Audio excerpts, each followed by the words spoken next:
Good morning, dear Dharma friends.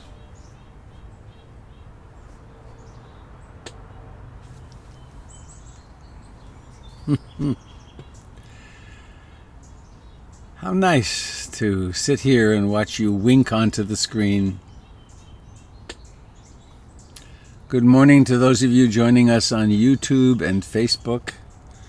My apologies to those of you on Facebook for the last 5 days. That channel's not been working. I got some help yesterday, and it turns out that there was some permission had expired in Restream. It's funny, one little click, and then it was working again. So my apologies for the last few days. I didn't even know it wasn't working until someone emailed me. Thank you for that. So good morning. Hello, Zoomers. Sometimes I get really tired of Zoom, but other times, like this moment, it's really sweet, isn't it? It's a gorgeous morning here in Portland, Oregon. Actually, Beaverton, Oregon. I am sitting 12 miles west of the Portland Insight Meditation Center community. And it's an incredibly gorgeous morning. The clouds were astounding this morning. This is a broadcast of the PIMC, the Buddha Broadcasting Network, from the tent.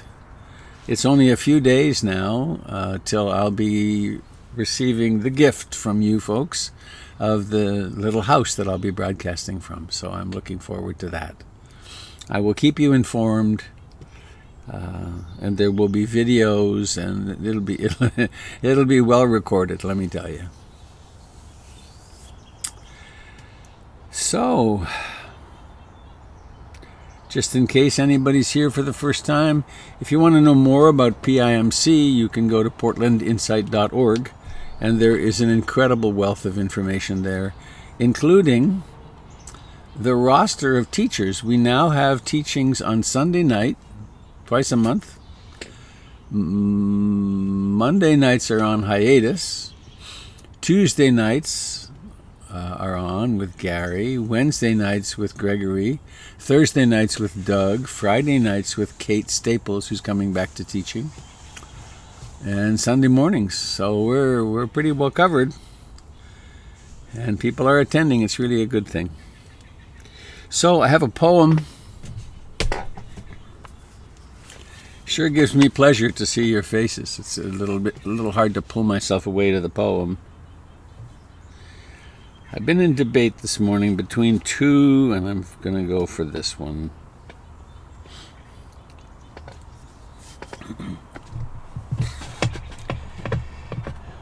It takes effort to meditate. We're really changing ourselves. We're changing the course of history. We're participating in the incredible experiment of the evolution of consciousness. And it only happens through the individual who gets wind of the possibility and then who participates. And that's us. So my iPad just crashed. That's kind of fun. It would be a problem, except, of course, I have my other source here, my iPhone. And I can quickly find the desired poem.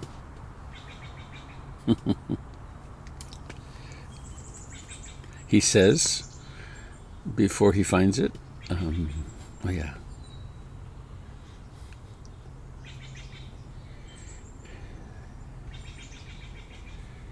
All right. So there's the question of how hard to try. Some of us are so desperate to get relieved from suffering or to achieve something that we drive ourselves nuts through overstriving. And there's a corrective for that, which is relax. Practice still, but practice in a way which is loving and kind. So this is a poem by Dara Gatling Austins called I Never Knew. I Never Knew. Take off the backpack. Lie down in long grass. Pull up the blue sky blanket and rest. So many years of Dharma practice, straight spine, diligence, straining toward enlightenment. Today, this hillside. Just this. Lie down in long grass. Let the earth take you, deer tracks and horse dung, and the eye within the eye, revolving and luminous. I never knew this. Did no one tell me? I remember my Zen master in the interview room. Trust yourself, he said. Just be yourself. I think his meaning was this. Take off the backpack. Lie down in long grass and let the sky take you. Rest. Breathe space into space into space. I never knew there was so much light. Isn't that last line a beauty? I never knew there was so much light. Take off the backpack. Lie down in long grass. Pull up the blue sky blanket and rest. So many years of Dharma practice, straight spine, diligence, straining toward enlightenment. Today, this hillside, this couch, this cushion, this room, just this. Lie down in long grass, let the earth take you.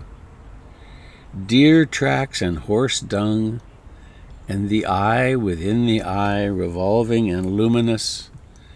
I never knew this. Did no one tell me? I remember my Zen master in the interview room.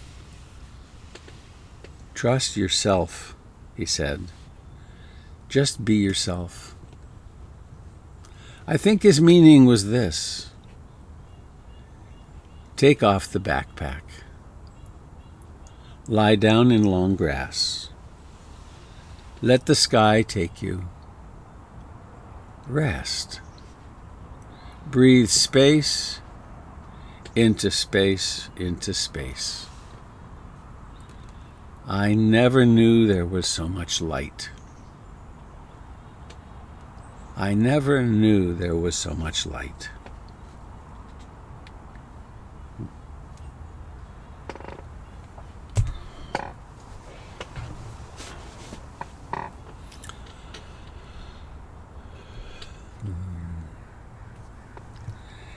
And we follow in a great lineage, 2,600 years of teacher-to-student transmission of the Dharma. Most recently, it was Lady Sayadaw in the late 1800s to U-Ba Khin, to Ruth Denison, to me, to you. And so it is in an unbroken living chain from the Buddha. But all the Buddha can do is point the way. He can't do anything for us directly. But he did provide us quite a remarkable map and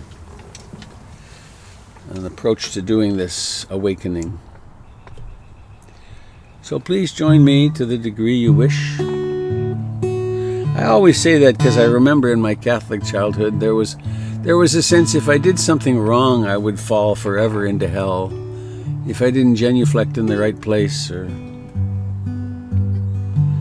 there'd be something bad happen, and that the chants were magic. The chants aren't magic. They're just good reminders.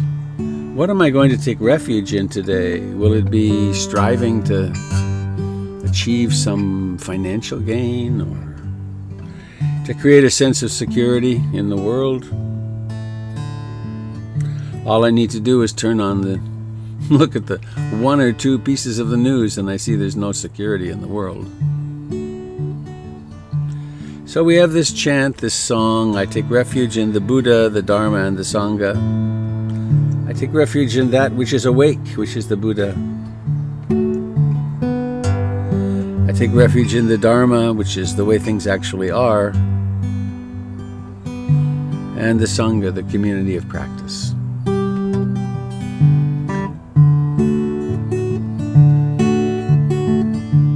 I take refuge in the Buddha, the one who shows me the way in this life. Namo Buddhaya, Namo Buddhaya, Namo Buddhaya.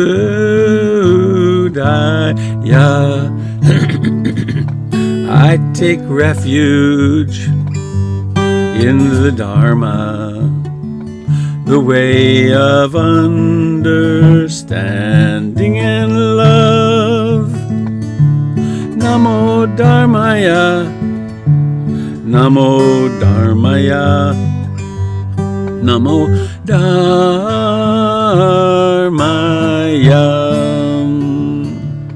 I take refuge in the Sangha, the community of mindful harmony. Namo Sangaya, Namo Sangaya, Namo Sangaya.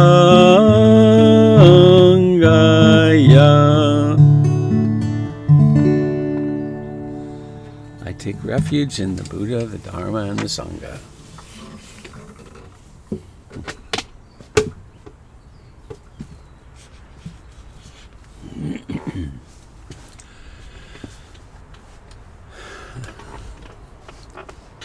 If we went on with the traditional chants, we would then recite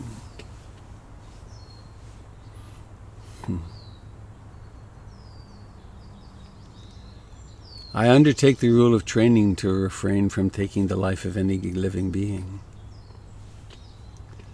I aspire to become kind and of service to all beings. I undertake the training of the heart to refrain from taking anything that's not freely given. I aspire to become a fountain of generosity in the world. I undertake the training of the heart to refrain from sexual acts which cause harm. I aspire to use the great energies of libido and sexuality to bring love and beauty into the world. I undertake the training of the heart to refrain from speech which causes harm and division. Lying, slander, gossip, idle chatter.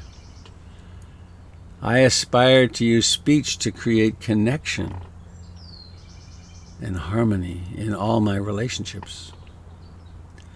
I undertake the training of the heart to refrain from intoxicants that dull and confuse the mind.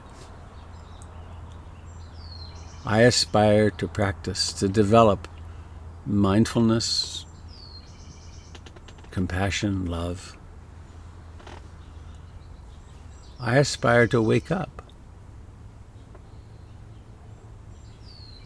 And so we come to the place of sitting, to the place of our awakening. Just as Siddhartha did that fateful night long ago,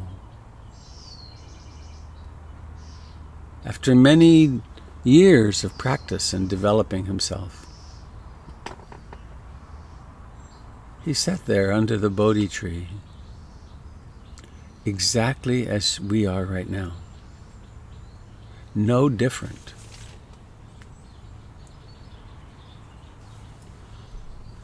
Let's not create an obstacle to our awakening by thinking that Siddhartha was so different from us. It's a beautiful piece of the teachings that he was really an ordinary person who did something extraordinary.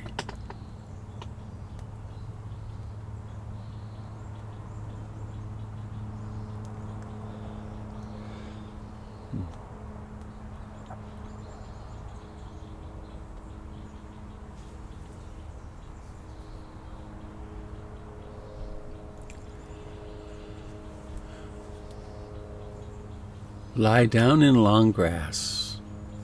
Let the blue sky take you. Lie down. We're not going to lie down unless we need to, of course. I've had people come on retreats who could only lie down because of back problems.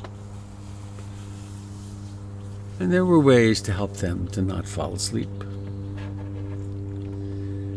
or for them to help themselves to not fall asleep.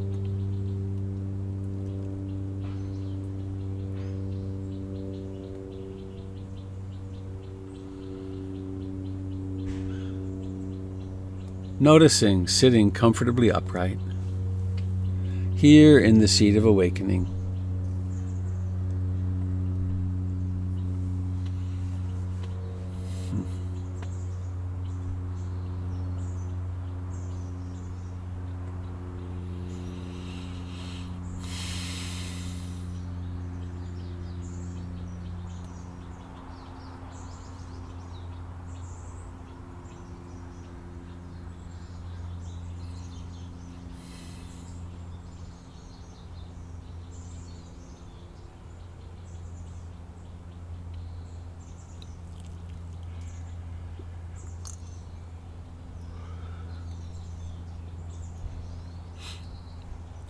And in our comfortable uprightness,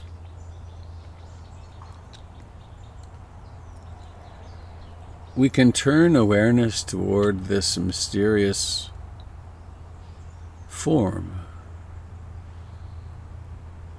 this that we call my body, this collection of elements, molecules, and lots of water, some calcium.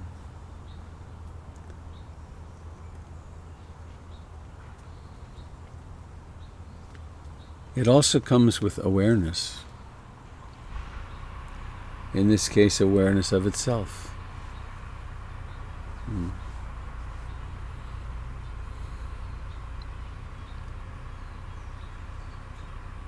And it breathes.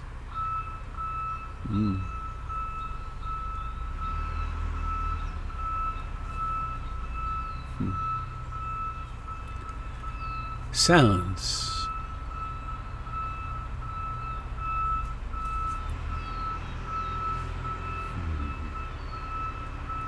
The heavy equipment in the construction site behind me seems like that worker starts at 7:15, quite precisely. Let's wish him or her or them well today. May their life unfold with kindness and ease. May their relationships go well. May they be safe driving that monster machine.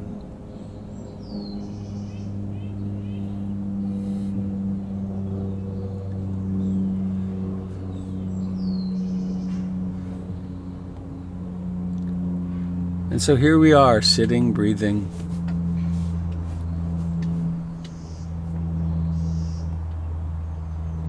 The sun rises again, we rise again.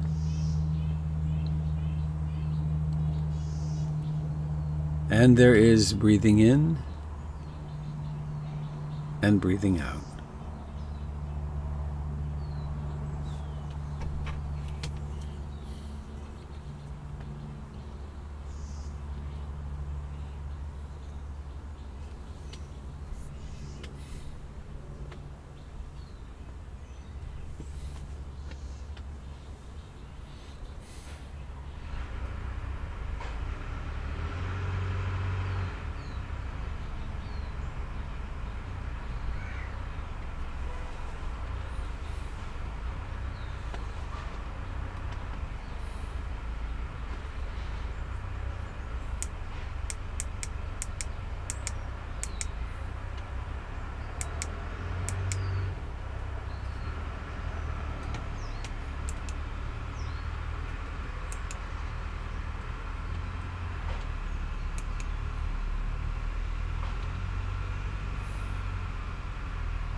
Each breath has a beginning.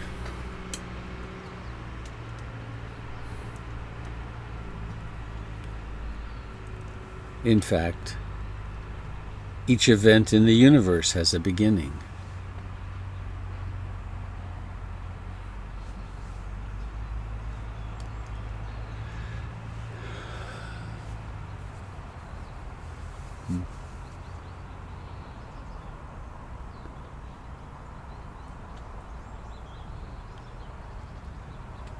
The Buddha discovered that paying attention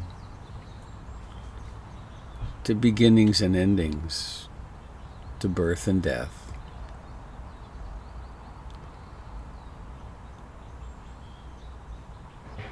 was the direct route to wisdom.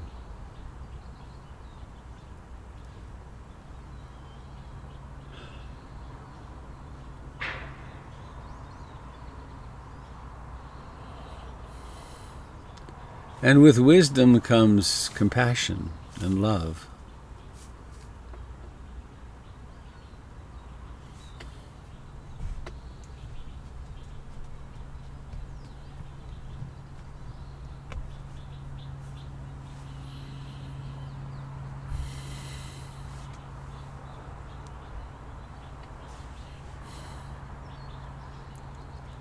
There may well be thoughts, wandering minds, maybe intense thoughts, maybe worries, maybe anguish, quite possibly joy and delight.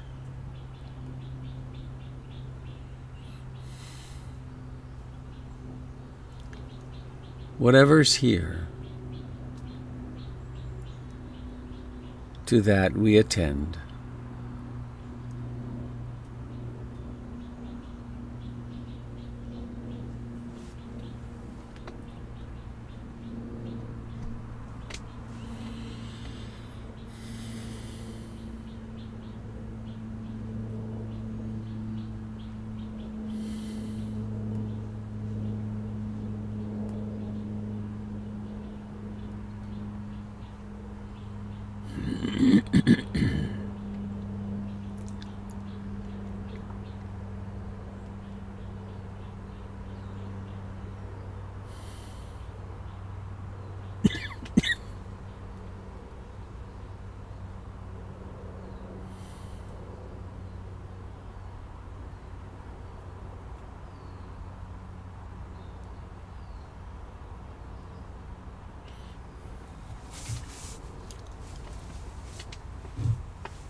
What if it's true that there isn't something to figure out?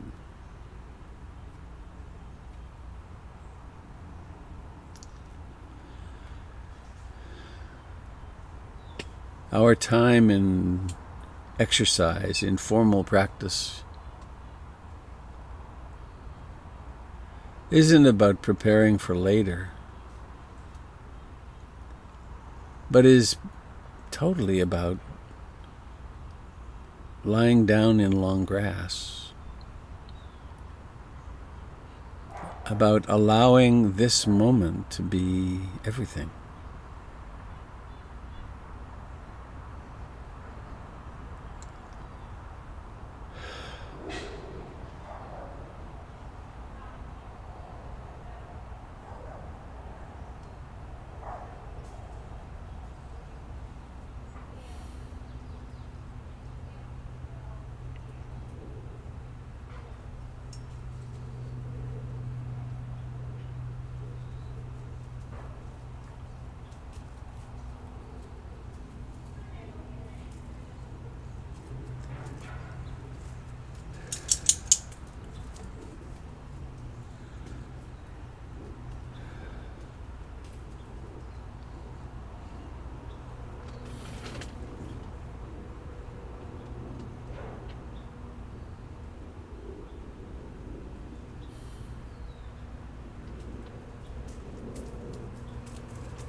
There is something utterly mysterious happening.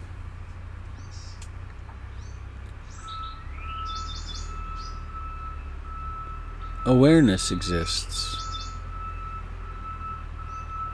How do you do that? Or do you do that?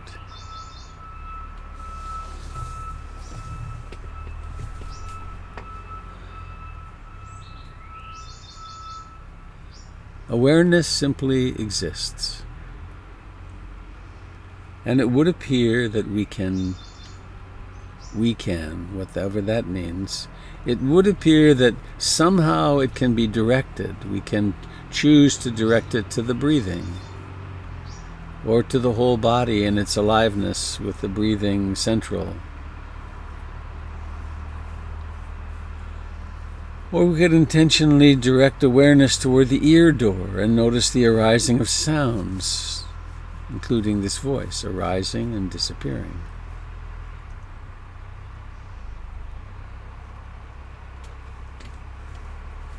If there's pain somewhere in the body, we can turn awareness to that pain and to the reactions to that pain, the tightening, the storytelling.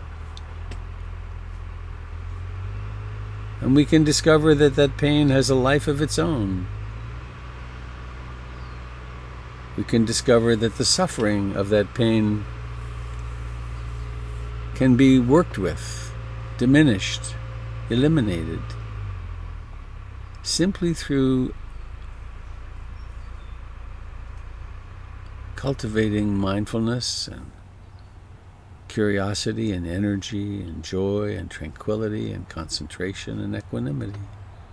Simply by being here awake, this evolution of awakening occurs.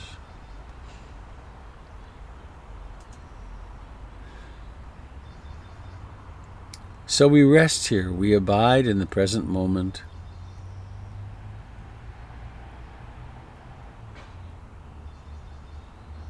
And awareness and sensations in the body arise and pass away. The breath comes and goes.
Sometimes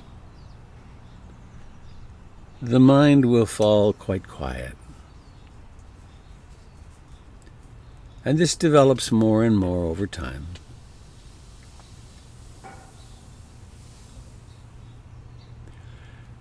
And in those times when it's quiet and the wandering mind is rather weak or almost non-existent, you may notice a subtle pleasure in the body. The Buddhists call it piti. I find it similar to the wave of feeling that we'll pass through sometimes seeing a parent with a small child being loving, or an act of kindness, or maybe a moment of beauty.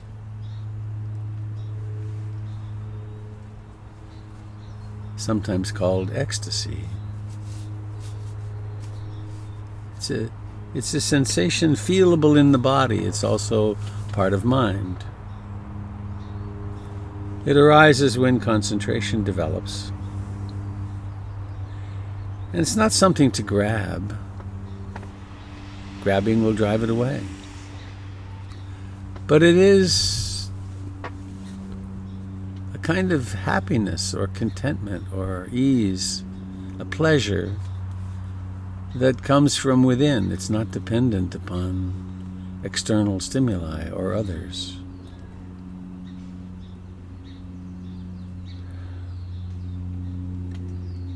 If that arises, why not take that as your meditation object? Rest in it. Lie down in long grass.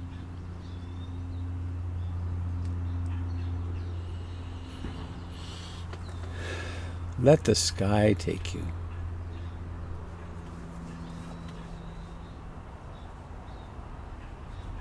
Breathing space into space into space.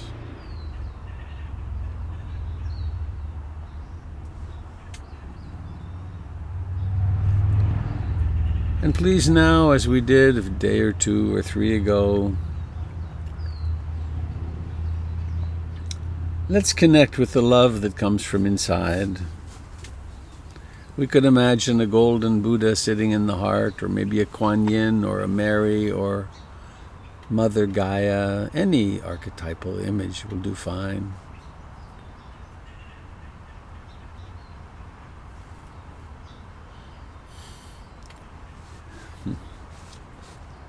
Maybe imagine yourself as a baby being held by Kuan Yin.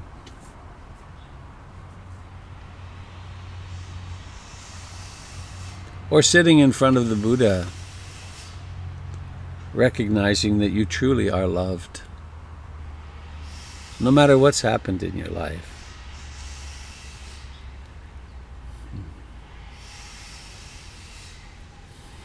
And we could imagine a golden or white light emanating from this little pinpoint in our hearts that's shaped exactly like ourselves.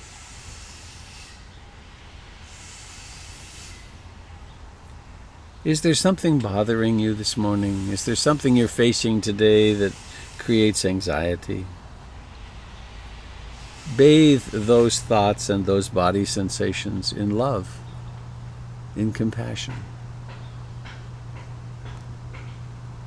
Is there some grudge, some fear, some irritation that the mind is holding on to? Bathe that in the love of the Buddha, your love.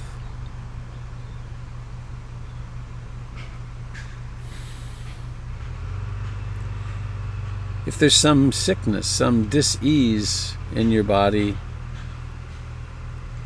imagine love, healing energies flowing from your heart down into the body, up into the body, into what we might call the emotional body.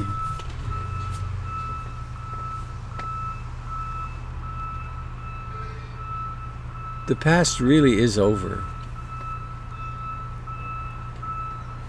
Let's allow it to heal by living here in the present. Sounds arise and disappear.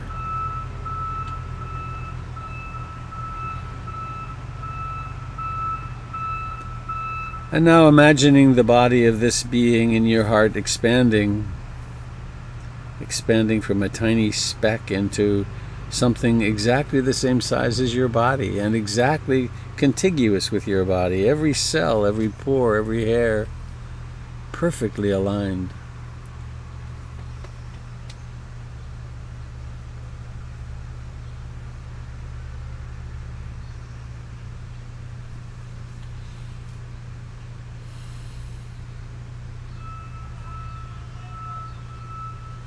And now letting your body radiate this love to all beings. We're all in the same boat. We all got born. We're going through a lifetime. Before long, we'll disappear. To some degree, we can influence our course through this life with our aspirations. So let's aspire to be loving and kind.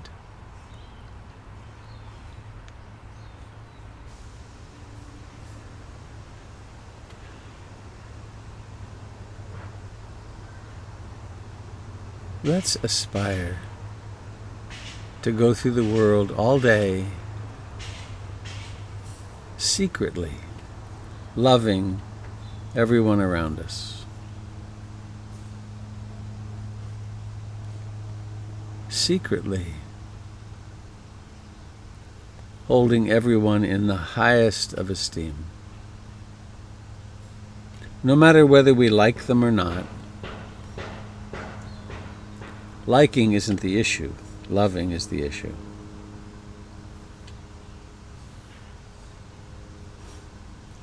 May all beings near to us, far from us, be touched by the love that we bring to them in this moment. And now bringing the eyes, bringing awareness into the eyes and the face, and doing this very intentional practice of opening the eyes consciously. Opening the eyes and seeing. How to see consciously. Seeing with the eyes of love.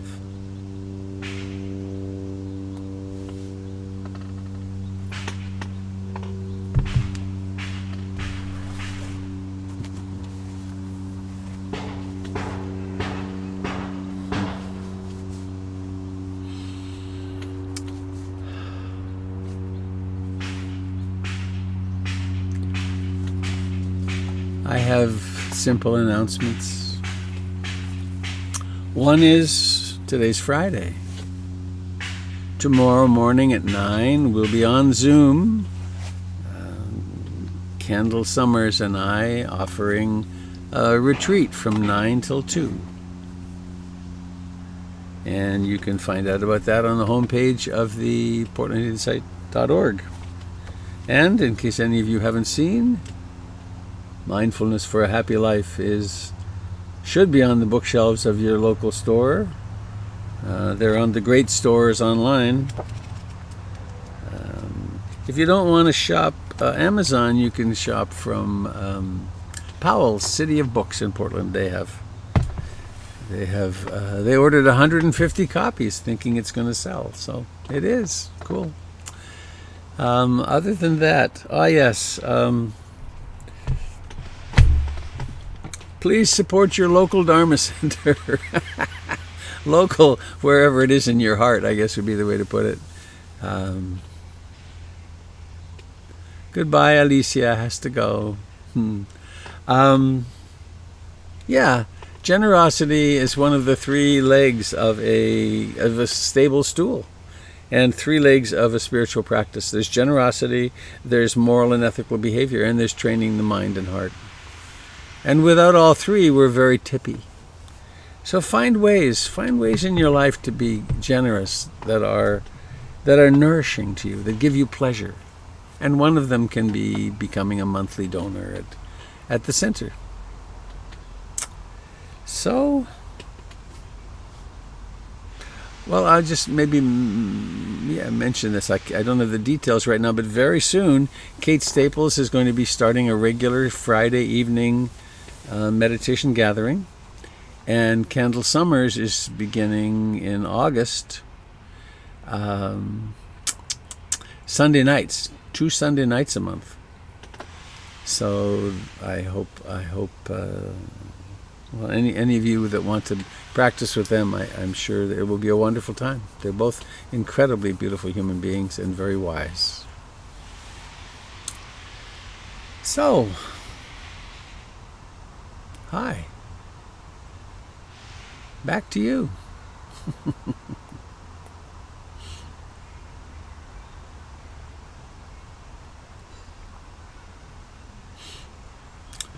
So I open up the invitation. Do you have questions? Do you have joys and sorrows to share? What's happening in your world of COVID at day, whatever the heck it is? Sure doesn't look too positive with COVID in our country right now.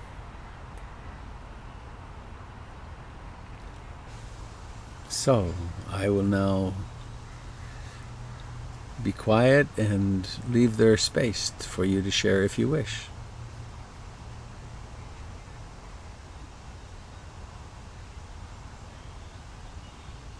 Simply unmute yourself if you want to speak, and then you'll have the floor, so to speak.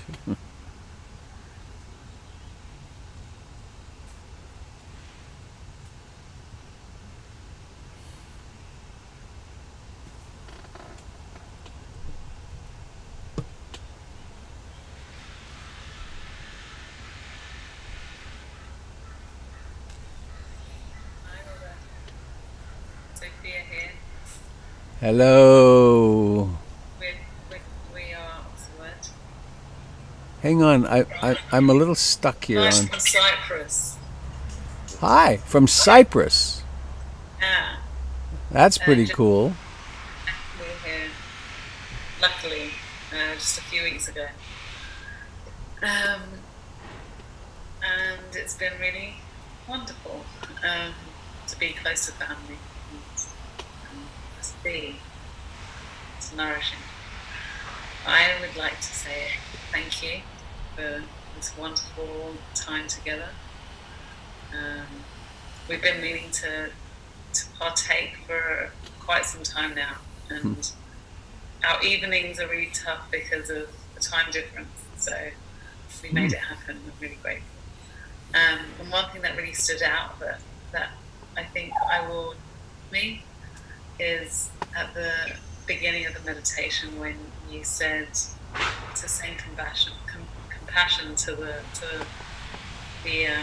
builders just nearby you. Mm-hmm. It was a moment I thought, that's so lovely, like to notice sounds and send love and compassion when our awareness takes us there. So, thank you. Thank you.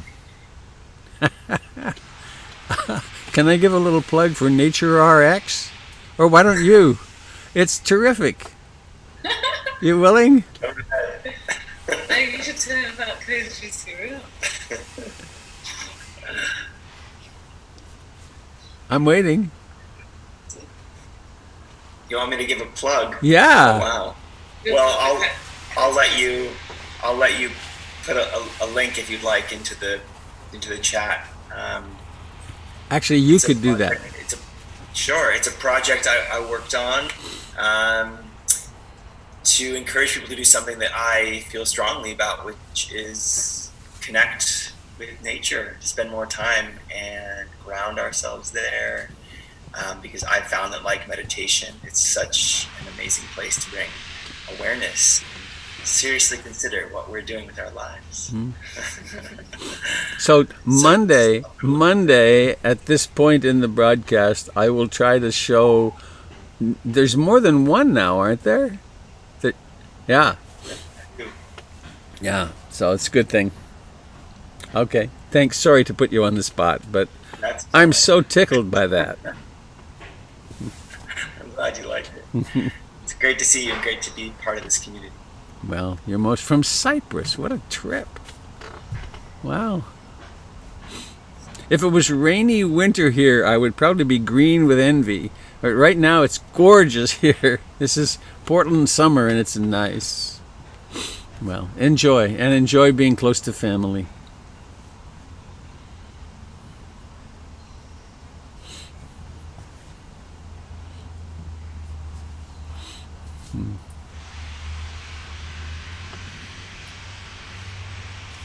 You'll stay in the picture until someone else speaks, I think. You're trapped. Be careful. Watch out for the open mic.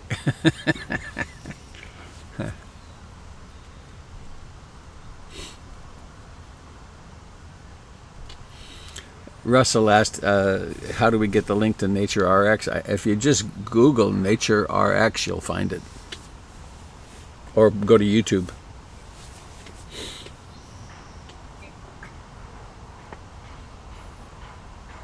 And I think Jed is posting a link on the chat right now. Oh, Jim already had. You're so fast, Jim.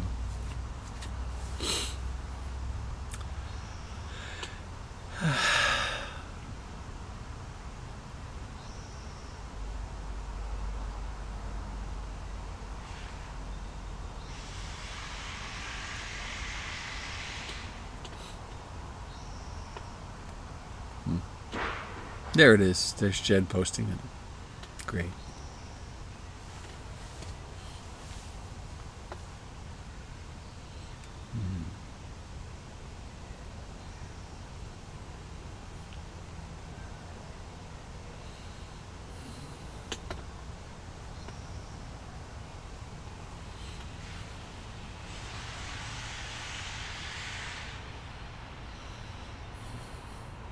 Robert. This is Jim. I'm not in Cyprus, though. You might as well be. You're in Hood River. Hood River. I want to thank you for your book. And something unusual happened to me last night is I didn't seem to fall asleep when I got into bed to fall asleep. That never happens, but it happened last night. So I thought, well, I know people read when they can't go to sleep. I guess I'll read. And there was your book. And I picked it up more or less randomly and opened up. And the section was the 5 precepts, and as they are sort of in the original, and then as you give an interpretation in the affirmative. So that was all very interesting. I went to sleep. I woke up this morning and turned on the broadcast, and it's right where we left off, the 5 precepts, but along with the original and the rendition. So that was nice. That was very nice. I've got a question for you. And as a beginning follower, or trying to follow the precepts, as a beginner, let's say, I am aware not only of suffering, my own suffering, but becoming much more aware of somebody else's suffering. And even though, as I hear their story, I think, well, in following the precepts or under Buddhism, I would sort of reframe the situation this way. But I'm sort of hesitant to do that, thinking, first of all, there's going to be pushback, rejection, disagreement. And I'm not really armed with anything other than the first step of the discussion. And I remember early on when you started your broadcast, I sent the link to, a good 6 or 7 friends of mine, close friends. And then I sort of looked at the chat or something, or the participants, and maybe you would or wouldn't be surprised. Not one of them even ever, tried it once. And it kind of made me think, maybe this is something that's works out for people who are looking for it, and maybe a lot of people aren't looking for it, and I need to stop worrying about what everybody else is doing and develop my own practice. But how do we handle suffering in other people other than just listening?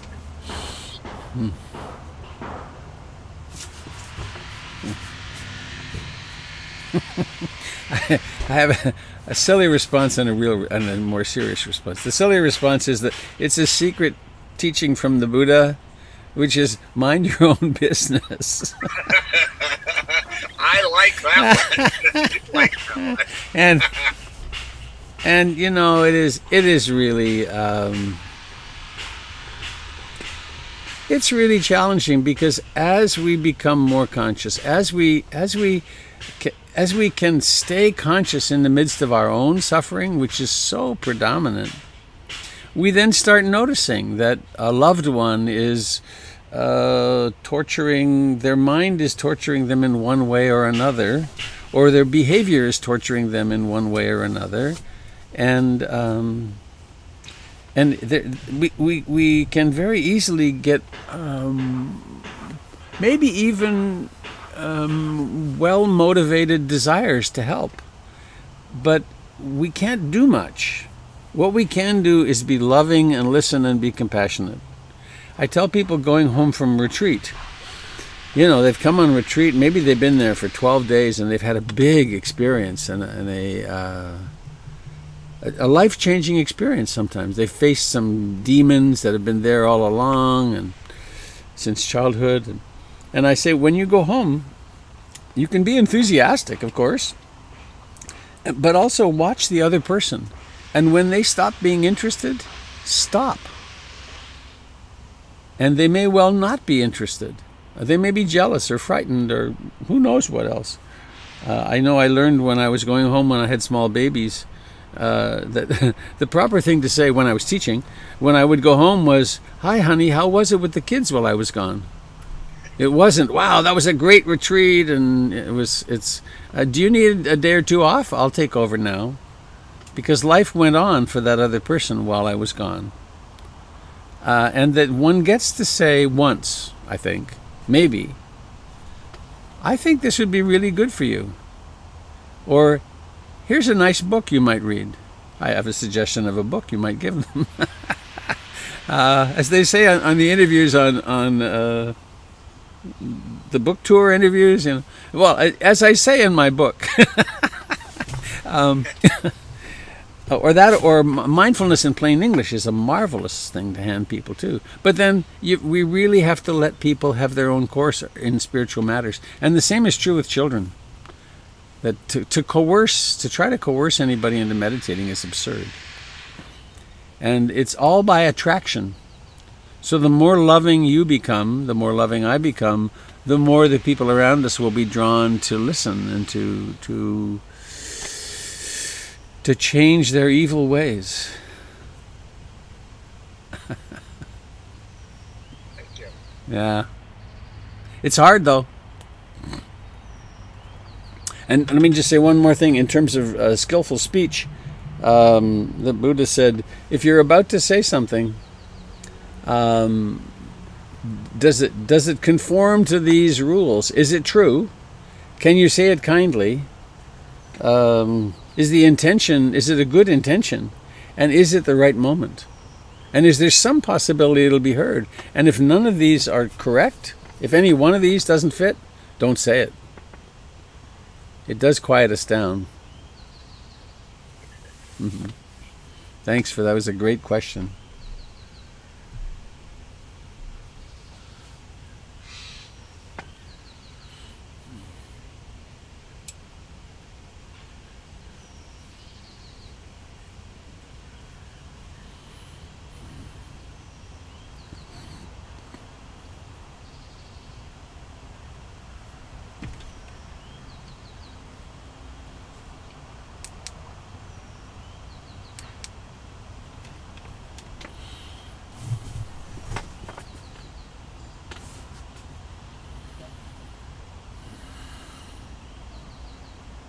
I have something of a question, Robert.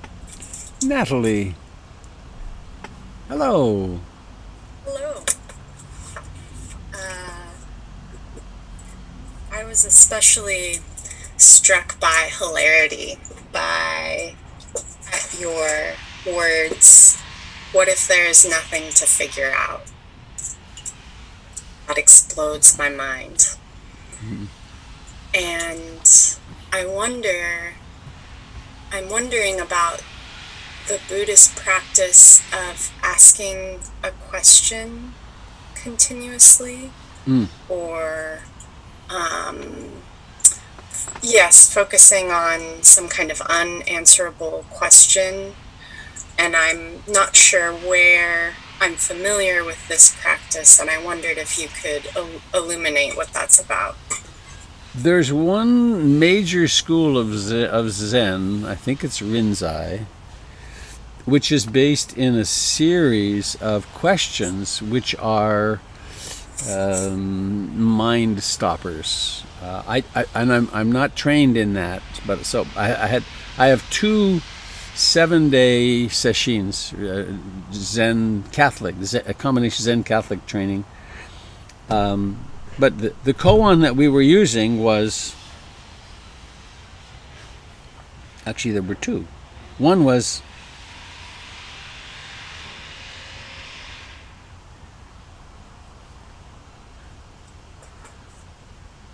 I'm getting it confused. A monk walks up to Joshu.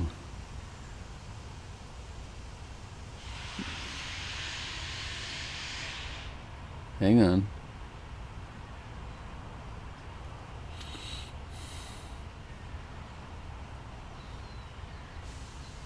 It's interesting. As I try to remember, there's anxiety. Oh no, I'm not going to remember. And then the whole system gets flooded and doesn't work. Isn't that amazing? It's like, oh, it's a matter of life and death if I don't remember this. But, well, what is mu?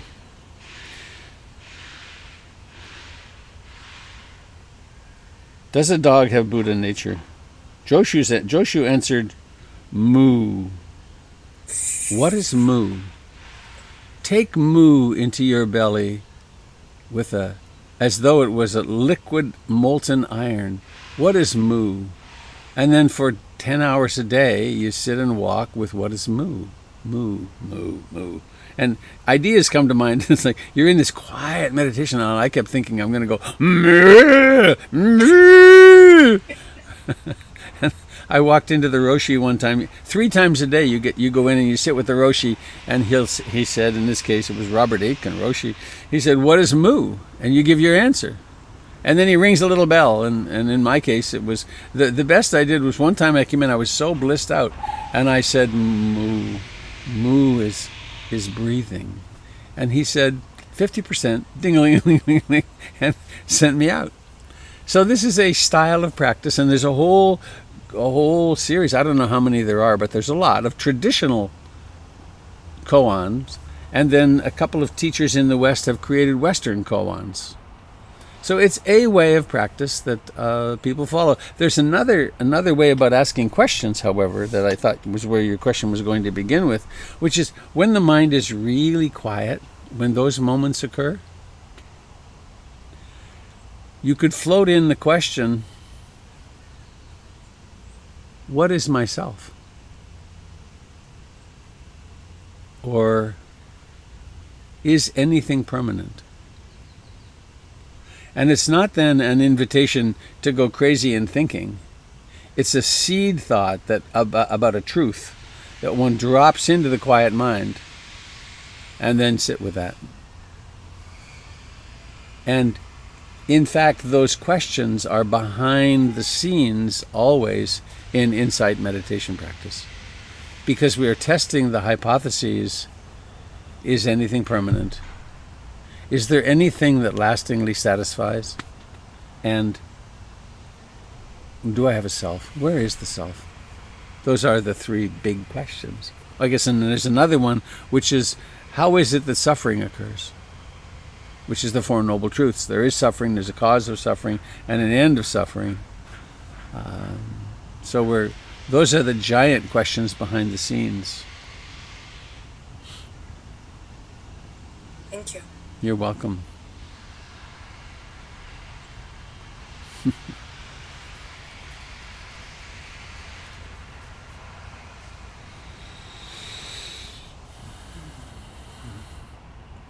That Zen session was really quite an eye-opener for me, because I was used to the very much more relaxed Vipassana insight meditation approach, and one morning I woke up and I had a bit of a sore throat, and I stayed in bed. And not long later, there was a sharp rap on my door. Hello? We're missing you. I'm not well. Do you have a fever? No. Then get down to the Dharma hall. I was like, ah! Hey,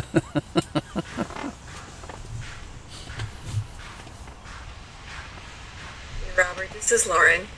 Lauren, hi. Good morning. I'm not sure if this is the same as Natalie's question, but I've had this question for a long time, and it's understanding the relationship between the lying down in tall grass and the just we are fine the way we are. I can't remember how you say it. This is what it is. This is it. And the other side of the continuum of the striving, like the Dhammapada and all the skillful speech and Right. all the good works, or not good works, but all the intention that we're cultivating. And I just wonder if you could speak to that. I will. I'm going to quote Ajahn Chah for you.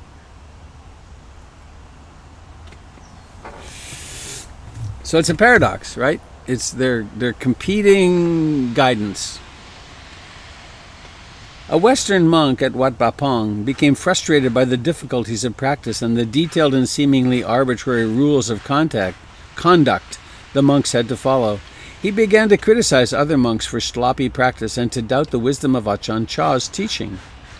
At one point he went to Ajahn Chah and complained, noting that even Ajahn Chah himself was inconsistent and seemed often to contradict himself in an unenlightened way. Ajahn Chah just laughed and pointed out how much the monk was suffering by trying to judge others around him. Then he explained that his way of teaching was very simple. It's as though I see people walking down a road I know well. To them, the way may be unclear. I look up and see someone about to fall in a ditch on the right-hand side of the road. I call out to him, "Go left! Go left!" Similarly, if I see another person about to fall into a ditch on the left, I call out, "Go right! Go right!" That's the extent of my teaching. Whatever extreme you get caught in, whatever you're attached to, I say, let go of that too. Let go on the left, let go on the right, come back to the center, and you'll arrive at the true Dharma. So some of us are way over striving.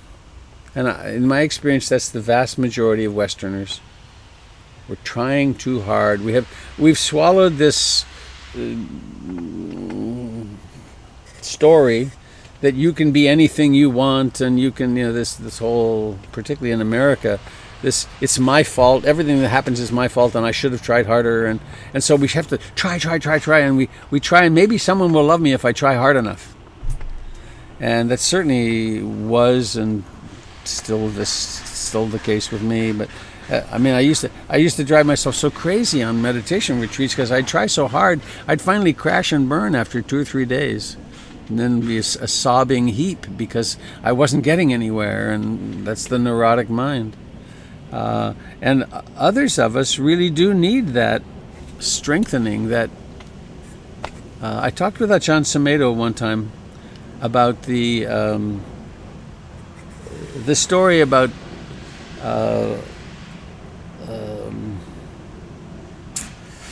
Western teachers and psychologists talking with the Dalai Lama about self-hatred, and the Dalai Lama didn't. It's like, you mean you have students who have spontaneous thoughts of self-hate toward themselves? It made no sense to him.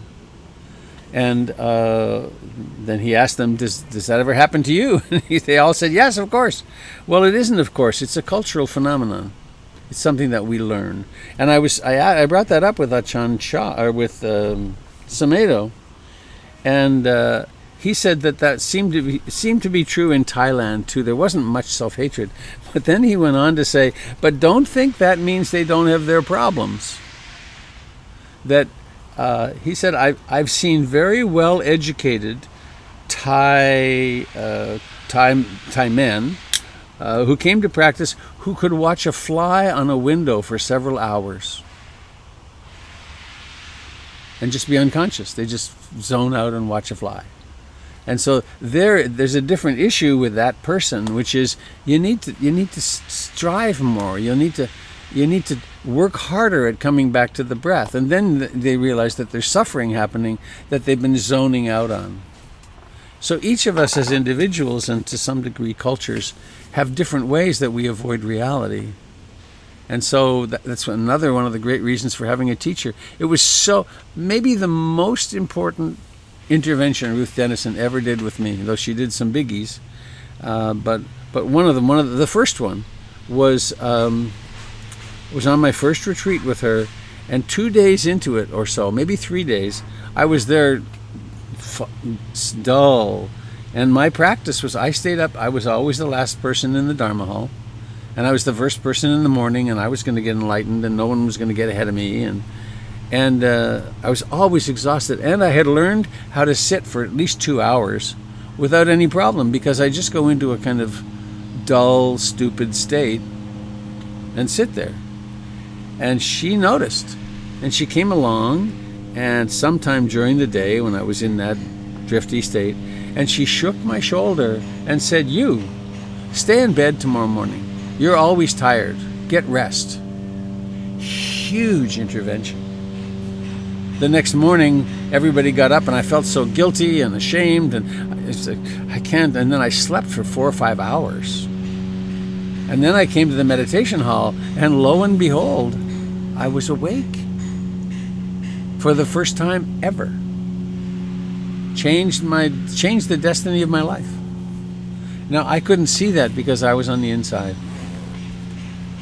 She told me to go left.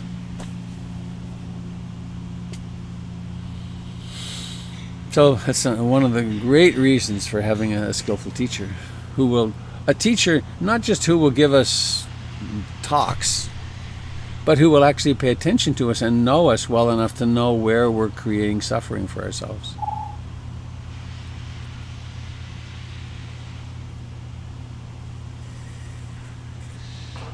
Okay? Thank you. Thanks for the question.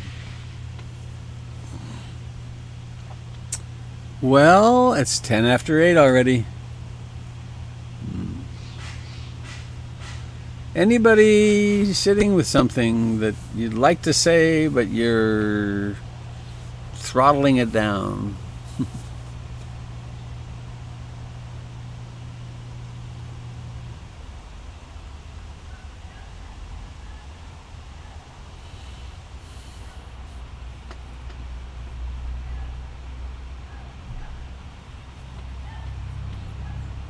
Good morning, everybody. It's Davina. I joined you late, but I just want to say good morning and thank you for being here. Hi, Davina. Hi. Nice to join everybody, even though I was doing what you did. I slept this morning and it felt really good. Fantastic. Yeah. So thank you. You're most welcome.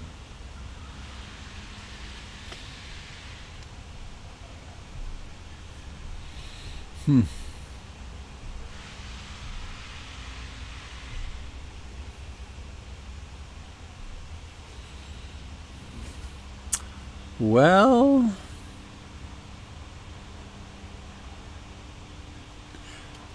will it be okay to attend the retreat? Sure. Why not?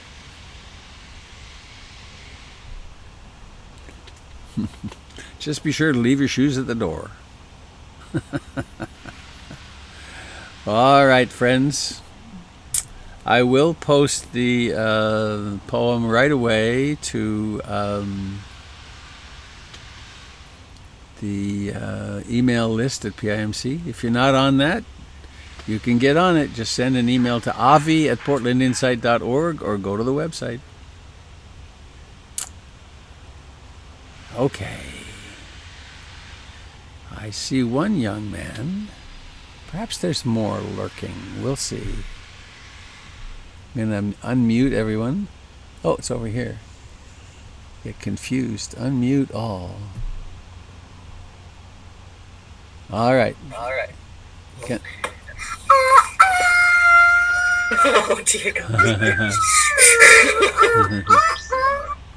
How do we go? We go, may all beings be happy. May all beings be happy. May all beings be happy. Sadhu, sadhu, sadhu.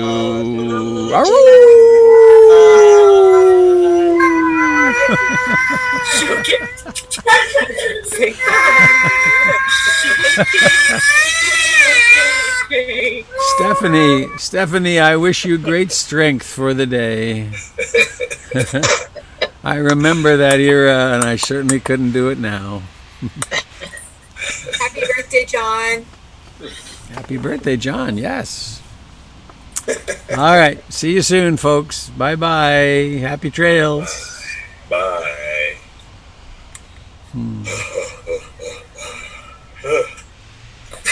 Uh-oh. That's a bad sign, Jim.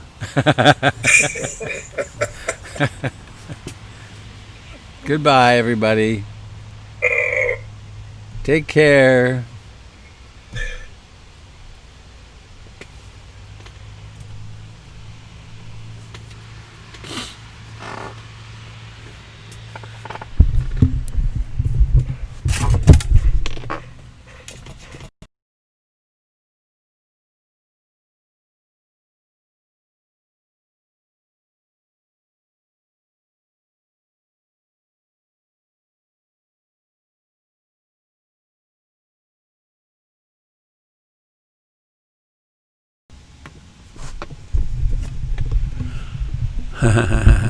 Goodbye, dear friends on Facebook and YouTube.